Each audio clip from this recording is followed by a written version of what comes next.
Hey guys, how you doing? In this video, we're going to talk about the most common reasons a home fails to sell. But before we get started with that, let's cover a couple administrative items. First of all, guys, if you're looking to buy or sell a home here in the East Bay, love the opportunity to talk with you. Look around the screen, you'll see my number. Give us a call. Also, you'll see a QR code on the screen. Scan that QR code and leave your information behind, and we'll reach out to you. Also, if you're somebody who stays updated regarding the real estate market, again, look around the screen and you'll see a subscribe button. Subscribe to our channel. And finally, comment below. Let us know if you have any questions, and also let us know how we're doing. Okay.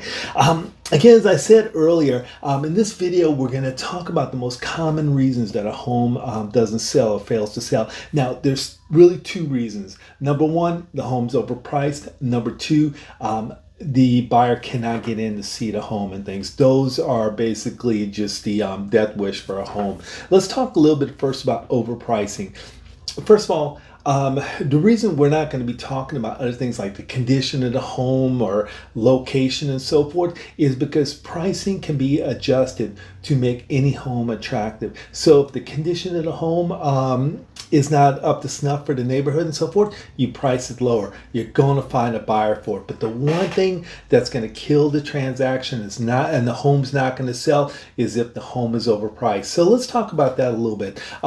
And again, we're really focusing on the East Bay here and San Francisco East Bay. So let's talk a little bit about why it's such a bad thing to have your home overpriced. And let's take an example. We've got two homes. One is $1 million home here in the East Bay. The other is $800,000. Now, if you price that $800,000 home, you take it and price it at $1 million. Now you've got two homes. Well, buyers that are looking at $1 million homes are going to look at that. They're going to look at that actual $1 million home, and they're going to compare it to an $800,000 home. And what you're going to find is the $800,000 home are not going to have features and so forth that $1 million home does. Okay.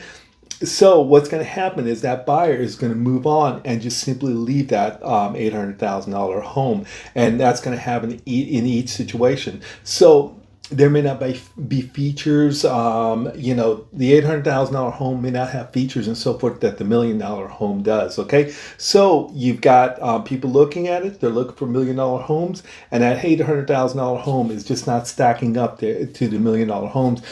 And consequently, it keeps getting bypassed. Okay. Now, here's the other thing that happens, and the reason the home's not going to sell. When people are searching for homes, if you have somebody who's actually searching for $800,000 home, they're searching for $800,000 or less.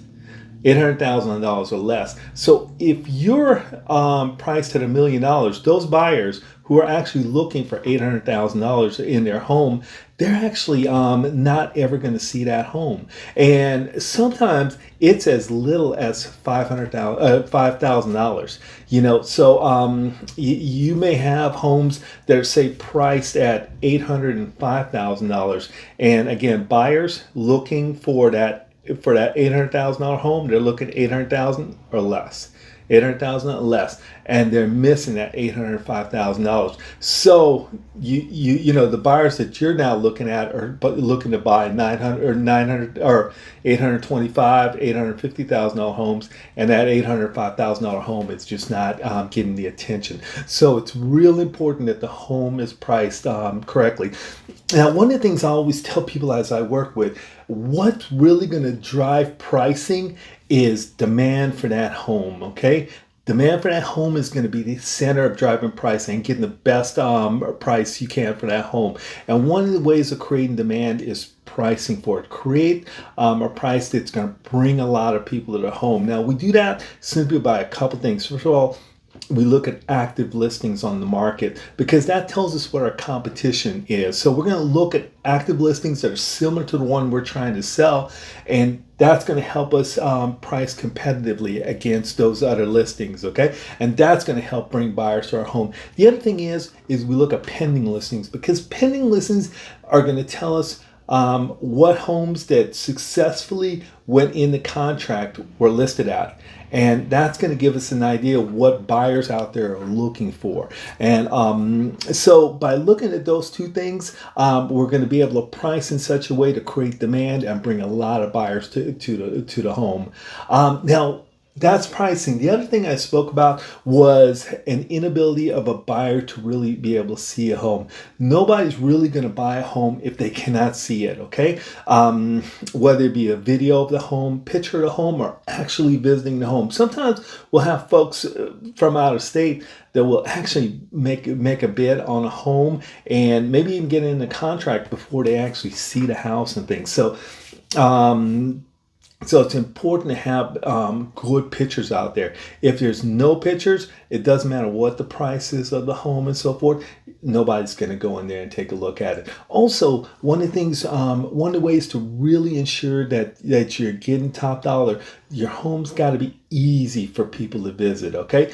If you've got a tenant living in there, they've got to give 24-hour notice and so forth. It makes it difficult for somebody to see, and it's a challenge. They're going to walk away. Also, you want to make sure when they do get there, the home is presentable. And a lot of times, if you've got a tenant living there and so forth, they don't care if you sell your home and so forth or what the price is that you sell your home for. So they're not necessarily going to clean up and so forth. Make sure the home shows as best as can.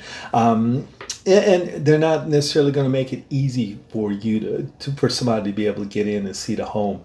Also, if you're living there and so forth, make sure that you're flexible with your realtor, that you make it easy for people to get in and see your home. Okay. So again, some of the things that are going to kill a transaction and really lead to a home failing to sale is pricing, overpricing. You got to price to create demand for the home. Making a home difficult to see. You got to ensure that people can get in there, access your home, and when they do, it looks great, okay? And it's easy to access, okay? So guys, remember, if you got any questions, leave them below. We'll respond to you. Also, if you're looking to buy or sell a home, look around the screen. My number's on there. Love the opportunity to talk with you. You can also scan the QR code, leave your information behind, and we'll reach out to you. Also, if you're somebody who stays updated regarding the real estate market, click the subscribe button and join our channel here. Have a great weekend. Talk to you guys soon now. Bye-bye.